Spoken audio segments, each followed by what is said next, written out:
Hi everyone, welcome back to my channel. 我是 Red.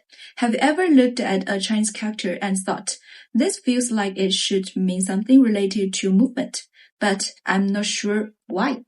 So you see 这 this, 过 pass, 到 way, 送 send.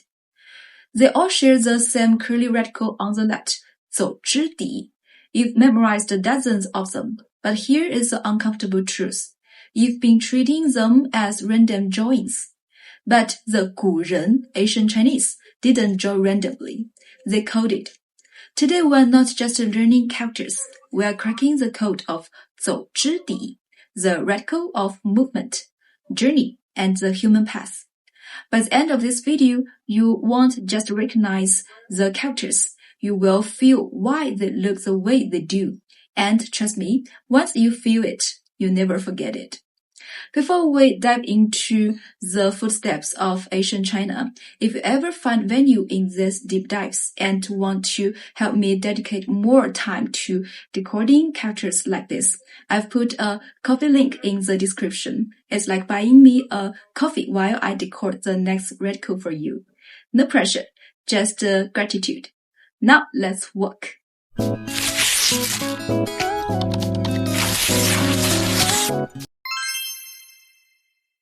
Let's start with a myth busting. Most textbooks will tell you 走之底 means walking. Technically, yes, but that's like saying Beethoven wrote some piano pieces. It's true, but you missed the soul. 走之底 is actually the simplified form of 绰. Look at its Asian DNA. On top, 是. In Asian Chinese, this represented a crossroad or a small step. At the bottom, 指. This is a footprint. So 绰 is not just walking. It is a footprint at a crossroad. It is a moment of decision. It is movement with intention and direction. This is why I called 走之底 the radical of the journey, not just a step. When you say 走之底, you are not seeing a static foot. You are seeing a path being taken. Now let's build the system. Based on that origin, footprint plus crossroad, 走之底 creates meaning in three distinct layers. Layer 1, spatial displacement, the physics layer. This is the most intuitive layer, literal movement in space, like 过, to cross, to pass. The foot has passed through the archway. 远, far, the path extends into the distance. 近, near, the footprint is right next to you. 送, to send off. You walk someone to the gate, then the foot moves away from you. When you write 送 and forget the 走之底, they aren't just missing a stroke, they are removing the act of sending away. Without a foot, it's just noise. Layer 2, time perception, the abstract layer. This is where Chinese becomes poetic. In Western logic, time is often a line. In Chinese character logic, time is a path you walk on. Like 过. Did you catch this? The same 过 that means to cross a bridge also means past tense. For example, 我吃过饭了. I have eaten. The logic is, the action has passed by you like a traveler leaving the village. 逝, to pass away, to elapse. For example, 时光流逝, time flows away.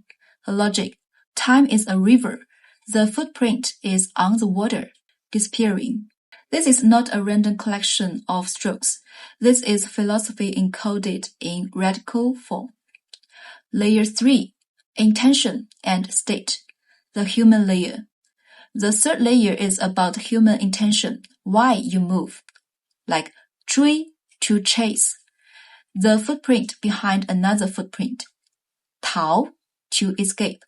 The foot is trying to leave a confined space.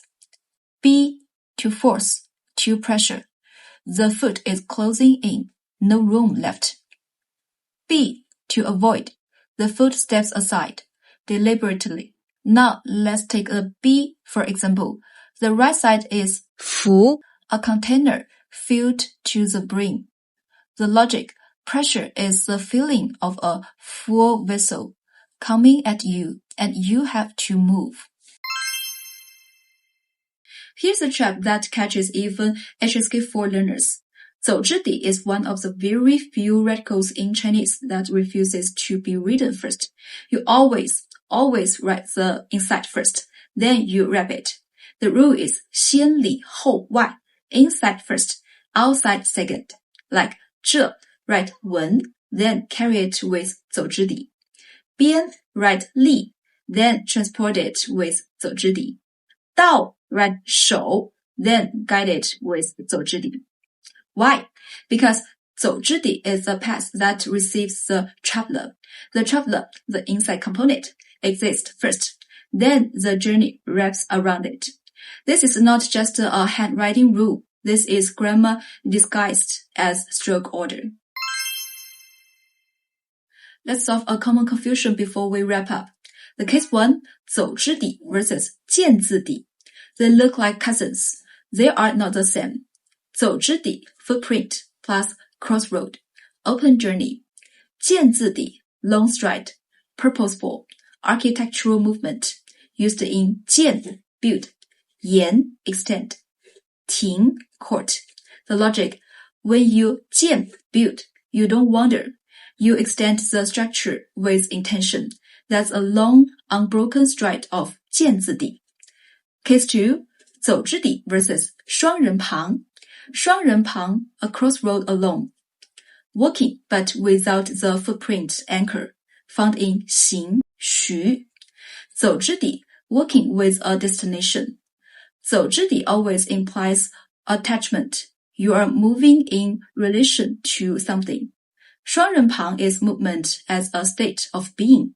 走之底 is movement as a relationship. Okay, we've covered a lot. Let's land the plane. There are about 218 characters carrying 走之底 in Model Chinese. You don't need to memorize 218 isolated pictures. You only need to remember this triangle. Number 1, origin. Footprint at a crossroad. Journey, not just walking. Number 2, logic. Space, time, or intention.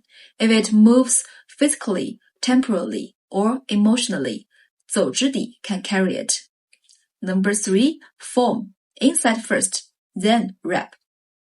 Okay, if this radical logic system clicks for you, leave a comment with one 走之底 character that you now see differently. And remember, please give this video a thumbs up and subscribe for more useful content.